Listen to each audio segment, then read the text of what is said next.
오늘은 누가복음 말씀 볼게요. 누가복음 10장 말씀입니다.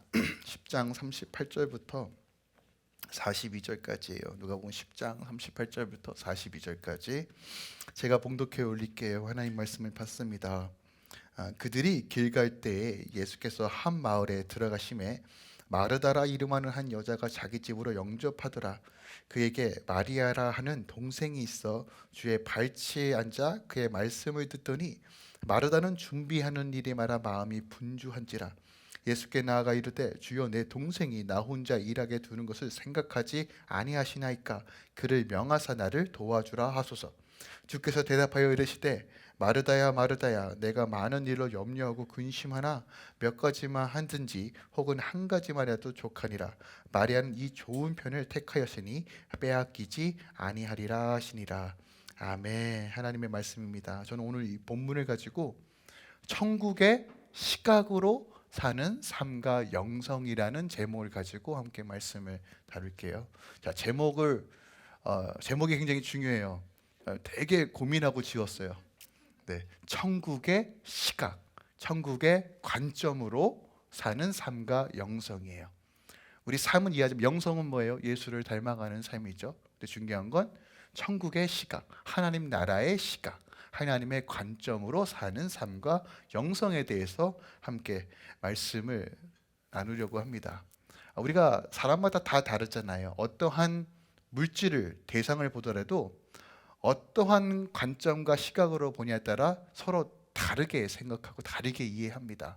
가장 대표적으로 물잔이 있는데 물이 반밖에 없을 때 어떤 사람은 물이 반밖에 없네 라고 얘기하고, 어떤 사람은 물이 반이나 남았네 라고 또 얘기하죠. 혹은 어떤 분은 뭐 이 유리가 크리스탈이야 어머 이 재질이 뭐야 이렇게 생각하시는 분도 계시고요.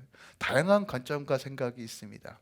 그런데 복음이 주는 유익이 뭘까요? 복음은 이 세상에서 가지고 있는 이 관점과 세계관을 뛰어넘어서 초월적인 시각을 우리에게 줍니다. 즉 하나님의 관점으로 세상을 이해하고 하나님의 관점으로 이 세상을 살아가는 방식을 우리에게 줍니다. 그래서 복음이 강력한 이유가 거기에 있는 거예요. 이 땅의 관점으로 살아가게 되면 절망과 어려움 가운데서 갈 길을 찾지만 하나님의 시선으로 이 세상을 바라볼 때 하나님의 일하심을 볼 수 있는 거예요. 이것이 우리 주님께서 우리에게 주시고 싶어 했던 복음의 능력. 그래서 예수를 믿는다는 건 단순하게 그냥 막연하게 사는 삶이 아니라 초월적 관점과 초월적 삶의 영역으로 나아가는 삶이 바로 복음으로 사는 삶이라는 것이에요. 여전히 우리가 하나님의 관점과 하나님의 시선으로 봤을 땐 소망을 노래할 수 있고 다시 일어날 힘이 있다는 것이에요. 즉 복음만이 줄 수 있는 이 시선과 관점을 무엇인지 알고 훈련하며 나아가는 것이 바로 예수 믿는 삶, 제자의 삶이라는 것이에요. 오늘 그렇다면 하나님 나라의 시각, 천국의 시각으로 사는 삶과 영성이 무엇인지가 오늘 본문을 통해서 한번 살펴보도록 하겠습니다. 누가복음 10장에 기록되어 있는 여러 이야기들 중에 두 가지 이야기가 굉장히 특별하고 아주 핵심적인 메시지를 전달해요. 그리고 누가복음에만 기록되어 있는 두 가지 이야기가 있어요. 그것이 하나가 우리가 잘 알고 있는 선한 사마리아인에 비유해요. 보통은 이제 선하다고 얘기하지 않고 이제 자비를 베푼 사마리아인의 비유라고 말하고, 또 두 번째는 오늘 우리가 함께 읽었던 마리아와 마르다에 대한 이야기입니다. 이 두 가지가 누가복음에만 기록되어 있어요. 그런데 얼핏 보면 선한 사마리아인의 이야기와 마르다와 마리아의 이야기가 별반 뭔가 연관성이 하나도 없어 보여요. 그런데 이것을 연달아 붙여서 기록하고 있다는 거예요. 즉 의도를 가지고 이 두 가지 이야기를 연달아 붙여서 이야기하는데, 그 의도가 무엇이냐면 누가복음 10장 25절부터 29절의 말씀을 살펴보면 그 이유를 알 수 있습니다. 즉 선한 사마리아와 마르다와 마리아 이야기가 이어지기 바로 전 구절인 10장 25절에서 29절에 이런 말씀이 있어요. 한 율법 교사가 예수님을 찾아옵니다. 예수님을 시험하려고요. 그리고 뭐라고 묻냐면 선생님, 어떻게 해야, 무엇을 해야 영생을 얻습니까? 라고 물어요. 그러니까 무엇을 해야 영생을 얻습니까? 라고 물어요. 그러니까 영생이란 게 뭐예요? 영원히 사는 거죠. 그러니까 아마도 내세적인 죽어서 가는 영생, 영원한 삶에 대해서 물었던 것 같아요. 선생님, 어떻게 해야, 무엇을 해야 영생을 얻어요? 이것을 다른 말로 표현하면 무엇을 해야 구원을 얻습니까? 무엇을 해야 하나님 나라에 들어갑니까? 라는 얘기와 똑같아요. 자, 우리가 알고 있는 성경적 지식과 진리가 뭐예요? 구원을 어떻게 얻어요? 예수님을 믿음으로써 얻는 거예요. 그죠? 근데 오늘 질문이 뭐예요? 무엇을 해야지만 영생을 얻습니다라고 물어요. 그러면 예수님의 대답은 이렇게 해야 돼요. 나를 믿으라 하라고 하셔야 되는데, 오늘 예수님께서 뭐라고 물으시냐면, 야, 율법에는 뭐라고 기록되어 있어? 라고 물어요. 너 율법에는 뭐라고 기록되어 있는지 네가 그거 아니? 라고 물어요. 그랬더니 이 율법 교사가 뭐라고 얘기하냐면, 하나님을 사랑하고 내 이웃을 사랑하는 것입니다 라고 말해요. 그러니까 무엇을 행해야지만 영생을 얻느냐라고 물었는데, 주님께서 너는 어떻게 알고 있어? 라고 얘기해요. 그랬더니 하나님을 사랑하고 이웃을 사랑하는 거래요. 근데 주님의 대답이 놀라워요. 뭐라고 말하냐면 네 말이 옳다라고 말합니다. 자, 이거 어떻게 이해해야 될까요? 우리가 믿음으로 구원을 얻는다라고 얘기하면서도 영생에 대한 질문에 대해서 주님은 이것이 옳다라고 답을 하십니다. 야, 그렇다면 우리 주님이 또 행하라고 하시나? 무슨 말이지? 자, 이것이 관점이 굉장히 중요해요. 율법 교사는 이 땅의 관점, 그들이 가지고 있던 세상적인 관점으로 영생을 물었어요. 이 땅의 삶이 끝나면 어떻게 영생을 누려요? 하나님 나라 어떻게 들어가요? 그런데 예수님은 율법 교사가 이 땅의 시각으로 질문했지만 예수님은 천국의 시각으로 답을 주신 거예요. 이해하셨어요? 천국의 시각, 하나님의 관점으로 시각으로 답을 주셨어요. 네가 생각하고 있는 영생은 죽어서만 가는 영생이 아니라 이 땅에서도 하나님의 나라를 누리며 구원을 이루며 마침내 영원한 나라를 향해 나아가는 방법이 무엇이라고요? 하나님을 사랑하고 내 이웃을 사랑하는 것이다 라고 가르쳐 주시는 거예요. 그래서 그 하나님을 사랑하고 이웃을 사랑하는 것이 무엇인가를 가르치기 위해 선한 사마리아인의 비유, 이건 뭐예요? 이웃을 어떻게 사랑함으로써 영생의 기쁨과 구원의 기쁨을 누릴 것인가에 대한 이야기가 바로 자비를 베푼 사마리아인의 비유고, 그러면 마르다와 마리아의 이야기는 뭐예요? 어떻게 하나님을 사랑하여 영생을 누릴 수 있고 하나님의 나라의 삶으로 내가 나아갈 수 있는가에 대한 방법과 가르침이 무엇이라고요? 마리아와 마르다의 이야기라는 거예요. 그러니까 단순하게 마리아의 마르다의 치고받고 하는 이 자매들의 전쟁 같은 이야기가 아니라, 물론 이것도 포함되어 있지만 예수님께서 이 세상 가운데 영생을 누리며 하나님의 시각으로 살아가는 방식이 무엇인지를 가르치고 있는 것이 마르다와 마리아의 이야기인 거예요. 우리가 하나님을 어떻게 사랑할 것인가, 그분을 누구라 믿고 그분과 어떻게 교제할 것인가는 어떻게 보면 우리 삶의 가장 신앙의 핵심입니다. 제가 다양한 각도로 예수님이 누구신가와 또한 예수님을 만났던 사람들에 대한 이야기를 통해서 주님이 어떤 분이시구나, 어떻게 반응하시는구나, 나는 어떻게 믿어야 되는가를 계속 다루고 있어요. 그리고 오늘은 정말 진실되게 하나님의 시각으로 하나님을 섬기고 사랑하는 것이 무엇인가가 오늘 본문에 담겨져 있다는 거예요. 오늘 본문 속으로 또 들어가 보겠습니다. 38절이에요. 38절에 이렇게 기록되어 있어요. 그들이 길 갈 때에 예수께서 한 마을에 들어가셨다라고 말합니다. 그때 마르다라 하는 이름 한 여자가 자기 집으로 영접했대요. 영접했어요. 자, 영어 버전으로 보면 이렇게 표현합니다. 오픈이라고 표현이 있어요. 그러니까 마르다 open her home이라고 표현합니다. 여기서 오픈했다는 것은 뭐예요? 여러분, 오픈하우스, 집할 때 오픈하우스 하잖아요. 왜 해요? 보여주는 거잖아요. 누구든지 웰컴하는 겁니다. 보여주고 셀링하기 위해 하는 거죠. 근데 그런 개념을 넘어서 여기서 오픈이라는 이 영접이라는 개념은 어떤 거냐면 묻지도 따지지도 않고 재워주고 먹여주겠다는 거예요. 그러니까 자신의 모든 것을 내어서 대접하겠다는 의미입니다. 자, 이 한 마을은 요한복음에 보니까 베단이라는 곳이에요. 베단이. 자, 예루살렘에서 3km 정도 떨어져 있는 곳이에요. 예수님께서 절기 때마다 예배드리러 오기 때문에 그 근처에서 숙박하셔야 되는데 마리아와 마르다의 집에서 대부분 숙박하셨던 걸로 우리가 측측하고 있어요. 그래서 그만큼 친밀했습니다.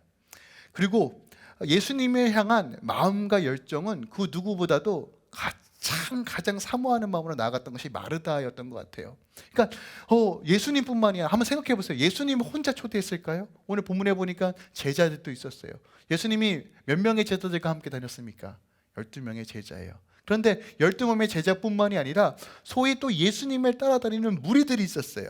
그들 다 초대한 거예요. 그러니까 적게 잡아도 그 집에 14명 이상이 있는 겁니다. 자, 14명이면 참 땡길 것 같아요. 20명, 30명, 50명 몰라요. 그러니까 수가 어느 정도인지 모르지만 하여간 굉장히 많은 사람들이 지금 마르다의 집에 왔습니다. 마르다가 어떻게 예수님을 영접했는지는 기록되어 있지 않지만 아마도 예수님께서 천국 복음을 전하시면서 정말 메시아구나, 저분이 전부구나 라는 것을 깨달았을 거예요. 그래서 마르다의 성향상 어떻게 하면 예수님께 받은 은혜를 갚을까 고민하다가 기회를 본 거예요. 어머, 이때다 싶어가지고 주님 우리 집에 오세요. 마음껏 쉬세요. 마음껏 먹고 싶은 거 뭐예요? 짜장면, 짬뽕 그런 거 말고 유린기 유린기 뭐예요? 또 맛있는 거 있잖아요. 막 유산슬 뭐 이런 거. 아니 이런 거 시키세요. 마음껏 드세요. 잠자리 걱정하지 마세요. 제가 최선을 다하여 섬기겠습니다라고 한 거예요. 예수님께서 이젠 마르다의 초청으로 집에 오셨어요. 오셨는데 쉬지 않고 바로 말씀을 가르치시죠. 이게 참 예수님의 열정이에요. 목마른 심령 가운데 말씀을 전하십니다. 근데 그 말씀을 듣는 중에 누가 있었느냐? 마리아가 있었습니다.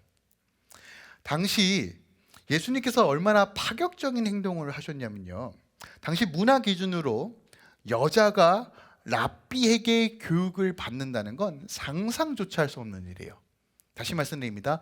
여자가 랍비에게 교육을 받는다. 아주 파격 중에 파격적인 일이에요.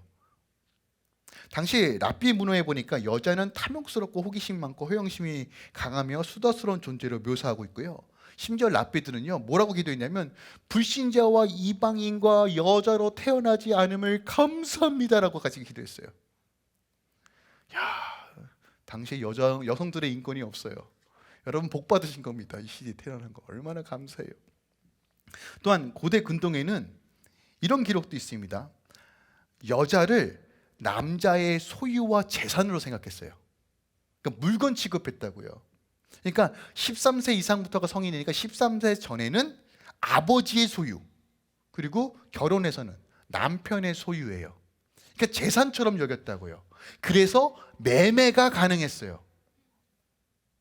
여러분 놀라지 않으시네요.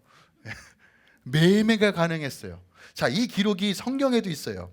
마태복음 18장 25절에 보니까 빚진 자를 향하여 너 빚 갚아야 돼 하면서 얘기하는 게 뭐냐면 너의 몸과 아내와 자식들과 모든 소유를 팔아 갚으래요. 자, 이 재산 중에 목록에 뭐가 있어요? 아내도 있고 자식도 있고 다 있는 거예요. 그러니까 자식도 애들도 이게 물건 취급했다는 거예요. 그러니까 매매가 가능했어요. 당시 시대적 관념으로 여자가 랍비에게 가르침을 받는다는 것은 어마어마한 파격적인 일입니다. 그러니까 당시 유대인들의 생각과 시각으로는 절대로 할 수 없는 행위예요. 또한 더 놀라운 건 39절이에요. 자, 마리아가 어디에 앉아 있어요? 주의 발치예요. 그러니까 발 아래 이러고 있는 거예요. 아니 같이 수업 듣는 거 오케이. 뭐 주님이 뭐 하셨으니까 어떻게 뭐 제자들이 반복을 합니까? 그런데 저 맨 뒤에서 듣는 게 아니라 어디서 듣는다고요? 예수님 발 아래요. 어디 여자가? 근데 이 문법상 보면 이 앉다라는 이 말이 수동태예요. 그러니까 누군가에 의해서 그렇게 앉은 거예요. 누가 그렇게 앉게 했을까요? 예수님이 마리아야 일로 와. 야, 이거 어마어마한 겁니다. 그런데 이 앉다라는 이 말의 의미를 원어를 살펴보니까 같은 단어가 어디 쓰였냐면 사도행전 22장 3절에 쓰였어요. 그러니까 바울이 나 가말리아 문화 출신이야 할 때 그 단어가 같은 단어예요. 무슨 얘기냐? 나 가말리아 문화에서 가말리아의 제자였어 라고 하는 단어와 같은 단어라고요. 그러니까 지금 앉다라는 이 표현을 통해서 예수님께서 그냥 청강 수준이 아니라 내가 이 집에 왔으니까 들어도 돼요 라는 수준이 아니라 지금 제자로 임명하고 있다는 거예요. 이거 어마어마한 혁신적인 일입니다. 그러니까 예수님은 정말 차별 없이 성경적 기준, 하나님 나라의 기준으로서 복음을 증거하시고 이것이 하나님의 마음과 시선이야 라고 가르치고 있는 거예요. 근데 당시 마르다는 어땠어요? 굉장히 분주했어요. 왜 분주합니까? 대접해야 되잖아요. 예수님 뭐 드실까? 뭐 좋아하실까? 바빠요. 아주 그냥 정신이 혼나갔어요. 본문에 보니까 마음이 분주한지라 라고 표현합니다. 분주하다는 얘기는 사방으로 끌려다니다는 얘기예요. 그러니까 마음이 여기에 치우고 저기에 치우고 탕수육을 만들까? 아니야 찜닭이 좋을 것 같아. 아니야 국수도 있어야 될 것 같아. 아니야 보쌈이 있어야지. 김치는 언제 담그지? 이건 나 저건 나. 어머 냄비는 어딨어? 근데 이걸 지금 혼자 하고 있는 거예요. 아주 난리가 났습니다. 난리가 났어요. 그녀의 마음이 안정되지 못하고 이리 치고 저리 치고 완전히 초토화가 되어버렸어요. 그 이유는 준비할 것이 많다. 바로 음식 대접을 하기 위하여 분주한 거예요. 그런데 그뿐만 아니라 마르다의 마음을 또 분주하고 혼란스럽게 했었던 이유가 하나 있는데 그것은 바로 자기 여동생 마리아 때문이에요. 자, 41절과 42절을 통해서 유추해 보는 건 뭐예요? 야, 나는 이렇게 바빠 죽겠는데 쟤는 뭐 하고 있나요? 자, 마르다도 예수님의 말씀 듣고 싶었을까요? 안 듣고 싶었을까요? 듣고 싶었어요. 그죠? 그런데 지금 자신은 이것을 준비하는 것이 옳은 것이다라고 믿었어요. 근데 열심히 준비하는데 힘에 부치니까 그만 화가 나는 거예요. 처음에 감사하는 마음으로 정말 마음을 다하여 자원하는 마음으로 시작한 일이 지금 불평과 짜증과 원망으로 바뀌고 있어요. 왜 나만 이것을 하지? 왜 나만 이것만 준비하지? 짜증 섞인 말투로 예수님께 나아가 묻는 거예요. 주님께서 말씀해 주셔서 내 동생이 나를 도울 수 있도록 말씀해 주셔야 합니다라고 얘기하는 거예요. 여기는 세 가지 의도가 있습니다. 첫 번째로 지금 이 사단을 맞는 건 예수님 당신 때문입니다라는 거예요. 처음에 마르다가 어떻게 시작했어요? 주님 한 번만이면 충만해. 너무 좋아요. 어서 오세요라고 했는데 지금 이 사태를 맞는 건 예수님 당신 때문입니다라고 지적하는 거예요. 여러분 마르다라는 이름의 뜻은 집주인이라는 뜻입니다. 자기가 집주인 노릇하고 있어요. 왕이 계시는데 집주인 노릇하면서 명령하고 있어요. 두 번째, 나는 지금 옳은 일을 하고 있어요. 아니 이거 너무 당연한 거 아닙니까? 그러니까 주님 나를 좀 변호해 주세요라고 얘기하는 거예요. 주님 나는 지금 정의롭고 옳은 일, 이거 하나님 나라를 위한 일이잖아요. 내가 하나님께 헌신하고 있잖아요. 지금 주님을 위해 최선을 다하고 있잖아요. 나 옳은 일 하고 있어요. 주님 지금 저 변호해 주셔야 되는 거예요 라고 얘기하는 거예요. 세 번째로 돌려서 얘기하는 거예요. 마리아야 너 지금 뭐하고 있니? 너 빨리. 근데 보세요, 생각해 보세요. 막 예수님께서 하나님 나라 복음을 딱 증거하시는데 갑자기 마르다가 딱 나타나는데 집주인 노릇하면서 예수님 정신 차리세요. 예수님 지금 그거 하실 거 아닙니다. 지금 마리아 빨리 저한테 붙여가지고 예수님 시장하시잖아요. 밥은 먹고 하셔야죠 하는 거예요. 그랬더니 예수님께서 뭐라고 말씀하시는 거예요? 분명히 마르다는 기대했을 거야. 그래 예수님이 날 변호해 주실 거야. 나의 애씀과 내 노력을 다 아시지. 근데 마르다야 두 번 애정 섞인 말씀으로 하시면서 뭐라고 말씀하시냐면 41절과 42절에 내가 많은 일로 염려하고 근심하나 몇 가지만 하든지 혹은 한 가지만이라도 족하니라. 마리아는 이 좋은 편을 택하였으니 빼앗기지 아니하리라 라고 말해요. 영어 버전과 원어에 보면 몇 가지가 아니라 한 가지만이라도 충분하다고 얘기합니다. 그러니까 주님이 말씀하시는 거예요. 야, 애쓰지 마. 그것 때문에 근심하지 마. 물 한 잔만이라도 충분해. 아니면 계란말이라도 충분해. 그렇게 애쓰지 마. 그게 본질이 아니야. 라고 하는 거예요. 너의 애씀을 다 알고 있고 너의 노력도 다 알고 있지만 그것이 하나님 나라의 백성의 시각과 관점과 행동은 아니라는 거예요. 자, 그렇다면 우리가 이 상황 가운데 이해할 수 있는 거예요. 마르다의 시각과 관점이 뭐였어요? 이 땅의 것이었다는 거예요. 이 땅의 것으로 주님께 헌신하고 나아갔는데 처음엔 좋은 의도였지만 하늘의 시각과 하늘의 관점이 없으니까 어떤 일로 변질되는 거예요? 짜증과 불만과 억울함으로 변질되는 거예요. 오늘날 우리도 동일한 실수를 저질러요.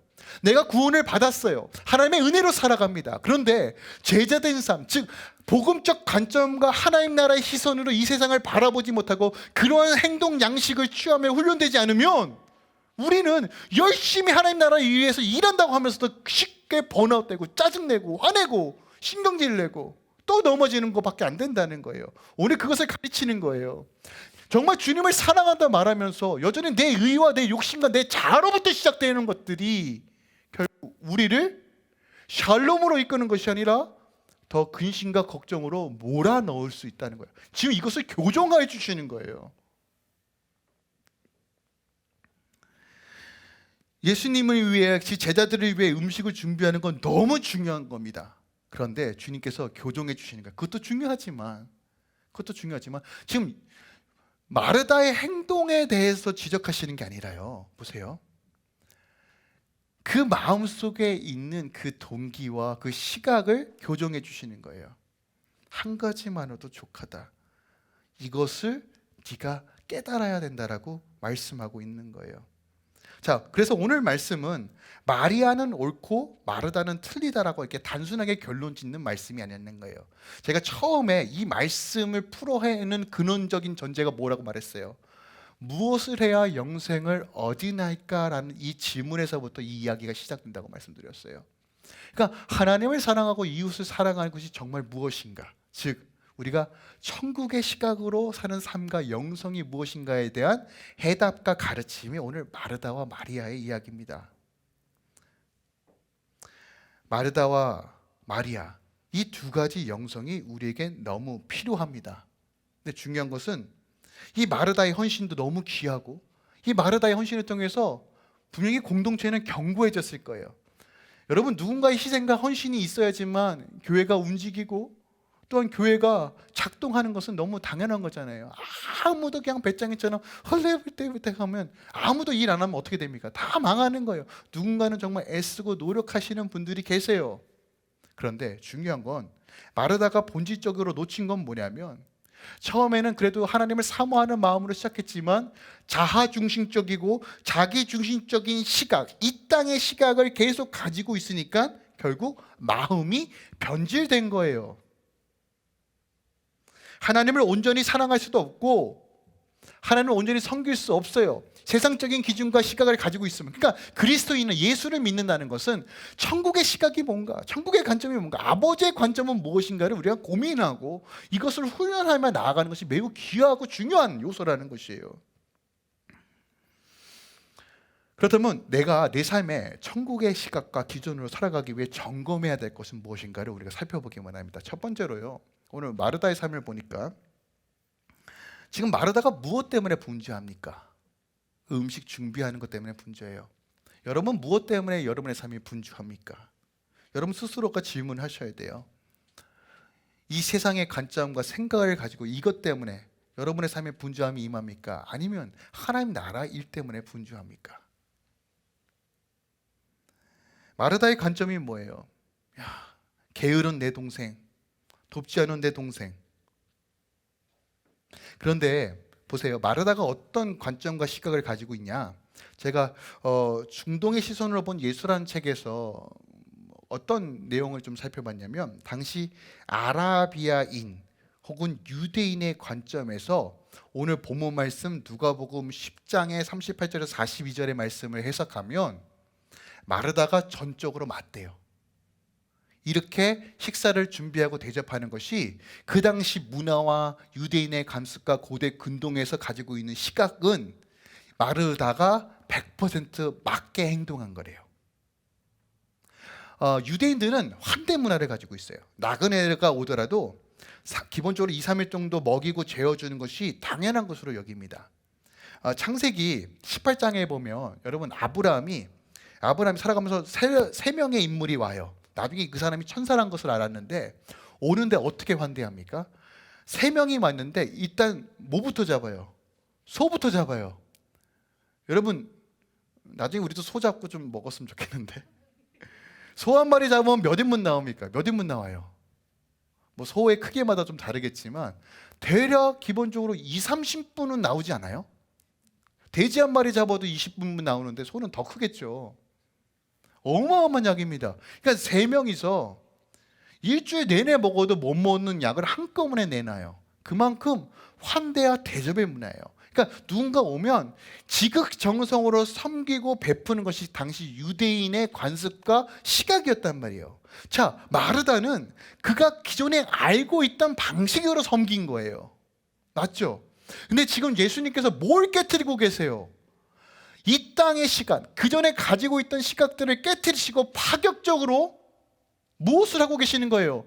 여자들을 가르치시고 먹이시고 입히시고 고치시고 제자 삼으시고 당시 사람들이 하지 않았던 것들, 안식일에 기적을 베푸시고 이런 것들을 행하시면서 무엇을 말씀하고 있냐는 거예요. 예수를 믿는다는 것은 그냥 이 땅에서 내가 그전에 가지고 있던 이 관점과 시각으로 사는 것이 아니라 천국의 시각을 무장하고 준비하고 훈련함으로써 이 땅 가운데 복음을 풀어내기 위해 준비하라는 거예요. 그러니까 이걸 가르치기 위해서 마르다와 마리아 사건으로 이야기하시는 거예요. 오늘날 우리가 분주한 이유는 이 땅에서의 삶을 살아가면서 당연하게 여기고 있는 시각 때문에 그래요. 주님, 지금 이게 급해요. 주님, 이 일을 해결해 주셔야 돼요. 지금 우리 자녀의 문제가 더 급해요. 주님, 이 돈을 풀어 주셔야 돼요. 하나님의 일과 하나님의 나라와는 그 분주함과 전혀 상관없이 내 개인적인 자아의 분주함을 초점으로 두고 있으니까 그 결과가 무엇이라고요? 짜증과 허무함과 불평과 불만이 나온다는 거예요. 그러니까 우리가 예수를 믿는다는 건 이 시각을 바꿀 수 있는 은혜를 달라고, 이 훈련을 하셔야 한다는 것을 오늘 본문이 우리에게 가르쳐주고 있는 거예요. 천국의 시각은요, 여러분 기억하세요. 우리가 최우선적으로 분주해야 하는 것은, 우리가 최우선적으로 분주해야 하는 것은 하나님과의 교제함에서 분주해야 돼요. 그러니까 여러분들이 분주하다라고 하면 내가 무엇 때문에 분주한가? 하나님과의 교제 안에, 하나님 안에 거하기 위한 분주함이어야 돼요. 이것이 우리 삶의 가장 프라이어티라는 거예요. 저도 생각을 보니까 늘 우리 아내랑 하는 공통적인 얘기가 무엇이냐면 왜 오늘이 주일이야 예요. 왜 오늘이 금요일이야 예요. 어머 했더니 벌써 일주일이 다 갔고, 어머 했더니 벌써 2월 중순을 향해 가고 있어요. 여러분 저만 그런 거 아니잖아요. 그죠? 여러분 참 다 그렇잖아요. 열심히 직장 생활하고 돈 벌고 가정에서 하다 보니까 어느 순간 어머, 야, 달력을 안 봤으면 오늘 주일인지도 모르네 하시는 분들이 계셔요, 안 계세요? 껌뻑껌뻑했는데 야, 이 큰일 났다. 오늘 주일 놓칠 뻔했네. 뭐 이런 이경까지 가시면 안 되는데. 네, 그렇잖아요. 분주해요. 전부 분주함의 연속입니다. 근데 기억하세요. 이 마인드와 이 시각을 가지고 있어요. 나의 분주함은 오직 하나님과의 친밀함을 유지하고 하나님을 가까이 하기 위해서만 존재한다라고 생각하셔야 돼요. 이게 여러분 생활에 세팅되고 훈련되어야지만 어떤 일이 벌어져요? 뭘 하든 간에 하나님의 나라와 임재와 통치와 다스림을 경험하는 거예요. 이거 가르쳐 주시려고 지금 마르다를 교정하고 계시는 거라고요. 두 번째로, 오늘 마르다가 무슨 일을 합니까? 염려와 근심 가운데 있어요. 염려와 근심. 자, 염려와 근심을 왜 합니까? 지금 식사 대접하는데 결과가 안 나오니까 누구 탓을 합니까? 예수님 탓, 자기 동생 탓을 해요. 그러면서 염려와 걱정해요. 근데 주님이 뭐라고 지적하십니다. 그게 본질이 아니야 라고 얘기해요. 즉 우리는 비본질적인 것들 때문에 수많이 염려하고 걱정해요. 남이 나를 어떻게 볼까? 남이 나를 어떻게 생각할까? 어떻게 나한테 저렇게 얘기할 수 있어? 여러분, 스트레스 받지 마세요. 그냥 여러분, 주님께 맡겨드리는 것이 믿음입니다. 너희는 잠잠히 여호와 하나님이 하시는 것을 보라. 홍해가 앞에 있어도 오늘 구원을 베푸신 그 하나님을 잠잠히 보라 말했던 것처럼, 신앙생활은 하나님께 맡겨드리는 삶을 연습하는 거예요. 알죠? 뭔가 내가 송사당하니까 갚고 싶고, 뭔가 내가 막 뛰어다니면서 해결하고 싶고, 이런 충동도 일어나잖아요. 그런데 기억하세요, 우리는 하나님께 나아가 기도하며 하나님께 맡겨드리는 삶을 훈련하는 것입니다. 이러한 삶이 천국의 시각으로 사는 자의 모습이에요. 근데 이걸 훈련하지 않으면 맨날 예수 믿고 치이는 거예요. 눈에 보니까 문제투성이에요. 염려투성이야. 어머, 난 오미크론 걸렸는데 또 걸린 것 같아 부터 시켜가지고, 두통이 살았는데 오늘 두통이 또 새로 나. 지질하게 말도 안 듣는 우리 자녀들 보면서 쥐야 하면서도, 너 주님 앞에 쥐야 하면서도, 또 자녀 앞에 가서 쥐야 말투를 하고, 마르다처럼 자기가 주인인 것처럼, 삶의 주인인 것처럼 계속 이렇게 행동하니까 어떤 일이 벌어져요? 염려와 근심이 끊이지 않는 거예요. 결국 하나님을 온전히 신뢰하지 못함으로 생기는 것들이 염려와 근심이라는 것이에요. 여러분 보세요. 메시아가 앞에 있어요. 예수님이 앞에 있단 말이에요. 창조주가 여기에 있고 문제 근원을 해결할 수 있는 만왕의 왕이 앞에 있는데 뭐라고 얘기합니까? 이 문제 사단 당신 때문입니다. 뭐예요?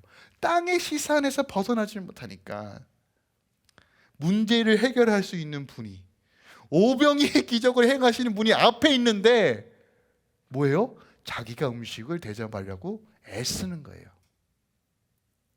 놀랍죠? 우리가 그래요. 그래서 주님께서 이 시각을 바꿔주시기 원하시는 거예요. 하늘의 시각, 천국의 시각을 소유해라. 이것을 사모해라. 하나님의 관점으로 보기를 사모해라. 그래야지만 너희 안에 영생의 기쁨이 있다라는 것이에요. 수고하고 짐진 자도 다 내게로 오라. 내가 너를 쉬게 하리라. 마태복음 11장 28절 말씀이에요. 다 오래요. 다 오래요. 내가 쉬게 하겠다. 이게 복음의 본질이에요. 이것이 믿어지면 우리 안에 영생의 기쁨들이 이루어지는 거예요. 그렇다면 우리의 근심과 걱정은 무엇이어야 합니까? 구원에 관한 것이어야 돼요. 자, 고린도후서 7장 10절입니다. 뭐라고 얘기하냐면, 하나님의 뜻대로 하는 근심은, 근심을 써요. 네, 어떤 근심입니까? 이 땅의 근심이 아니라 하나님의 뜻대로 하는 근심이에요. 후회할 것이 없는, 구원에 이르게 하는, 회개를 이루는 것이요 세상 근심은 사망을 이루는 것이라. 자, 그러면 하나님의 뜻대로 하는 근심이 뭐예요? 하나님을 가까이 하는 거. 하나님을 어떻게 해야 될까? 영혼을 향한 마음들, 하나님 중보하고 기도하는 거. 주님 은혜를 베풀어 주세요. 하나님 도와주세요. 어떻게 하면 하나님 더 사랑할 수 있어요? 어떻게 하면 하나님 더 가까이 갈 수 있어요? 하나님 누구세요? 하나님을 알고 싶어요. 이런 걸로 스트레스 받으시라고요. 스트레스라는 단어가 좀 부정적인가요? 근데 근심도 더 부정적인 단어잖아요. 이런 걸로 근심하시라. 이런 걸로 막 머리를 싸매시라고요. 주님. 그러니까 우리의 근심은 딴 게 아니에요. 옆집 아저씨 이런 거 관심 없어도 돼요. 세상이 어떻게 돌아가든 아는 것 중요하지만 미리 걱정하지 마세요. 역사의 주관자가 하나님이신데 왜 자꾸 내려놓고 잠잠히 하나님을 가까이 하기 위한 근심으로 사십시오. 그게 바로 영생과 하나님의 나라를 누리는 방법이라는 거예요. 세 번째, 그렇다면 천국의 시각으로 사는 삶과 영성은 바로 마리아의 영성과 마르다의 영성으로 행하는 거예요. 이 두 가지가 다 필요합니다. 우리에게. 한쪽만 치우치면 큰일 납니다. 어떤 일이 벌어진지 아세요? 마리아의 영성만 가지고 있으면 계속 말씀 가운데 내가 말씀을 알아. 좋아. 알아. 행하는 건 하나도 없이 내가 알아. 내가 교회 다녀봤어. 말씀을 알아. 그런데 삶의 열매는 하나도 없어요. 마르다는요, 주구장창 하나님 내가 성벽을 쌓겠습니다. 교회를 쌓겠습니다. 그런데 하다 보니까 또 번아웃 돼. 왜 나만 하는가? 왜 나만 애쓰는가? 주방과 성가대 막 있잖아요. 나만 그러는가? 주여 일꾼을 보내주시옵소서라고 기도를 하는데 기도하면서 또 아이고 그래 내가 쓸어야지 내가 쓸어야지. 아니 두 개 다 하셔야 돼요. 근데 이 두 개 다 하는 방법이 뭐라고요? 이 땅의 관점으로는 불가능해요. 그러니까 우리가 간구해야 되는 게 뭐예요? 주님 당신의 관점과 시각을 주시옵소서. 복음으로 내 눈을 열어주시옵소서. 하나님의 일하심을 보게 하소서. 자, 이것을 가능케 하시는 분이 누구예요? 성령님이에요. 이게 지혜와 계시의 영이에요. 여러분 삶 가운데 영성의 밸런스를 스스로 맞추려고 하지 마십시오. 그러니까 이런 거예요. 내 상태를 딱 보니까 지금은 기도가 필요해. 쥐야. 다가 지금은 좀 봉사가 필요한 것 같은데 하다가 몸이 좀 피곤하니까 다시 쥐야. 아니요. 봉사를 하든지 기도를 하든지 여러분 지혜의 영신 성령을 물으셔야 돼요. 요한복음 14장 26절에 보혜사고 아버지께서 내 이름으로 보내신 성령 그가 너에게 모든 것을 가르쳐 내가 너에게 말한 모든 것을 생각나게 하랬다는 거예요. 그러니까 우리는 저울이 아니라 저울의 추와 같은 존재입니다. 그러니까 우리가 밸런스를 맞추는 주체가 아니라 저울은 성령님이에요. 그러니까 저울을 자기우지하셔서 그래 사랑하는 내 아들아 너 지금 기도의 영성이 좀 필요한 것 같아. 그래서 계속 기도하는 마음을 주세요. 근데 우리 육신은 뭐예요? 하나님 지금 드라마가 더 급해요. 밀어내죠. 그러니까 성령의 음성을 듣지 않으면 절대로 하나님의 시각을 갖지 없는 거예요. 근데 어떤 분은 열심히 의무관을 봉사해요. 막 교사도 하고 선진도 하고 막 그분 없으면 교회가 안 들어올 정도로 막 열심히 해요. 근데 걱정이 되거든요. 성도님 같이 예배합시다. 이것도 예배예요. 괜찮아요 목사님 걱정하지 말아요 하다가 어느 순간 보니까 저 있어서 울고 있어요. 주님이 날 버리셨나요? 아니 버린 적이 없는데. 그러니까 우리가 이런 오류를 범하지 말라는 거예요. 특별히 제가 할렐루야 교회에서 여러분들 잘 안 시키잖아요. 왜냐하면 지금 아버지께서 우리 교회에게 허락하신 게 뭐냐면 이 기초를 단단히 하라는 거예요. 예배의 영성, 기도의 영성을 가지고 진짜 하나님과 인격적인 관계 가운데 자원하는 마음이 찔끔찔끔 나오는 게 아니라 막 폭부수같이 이게 특권이구나.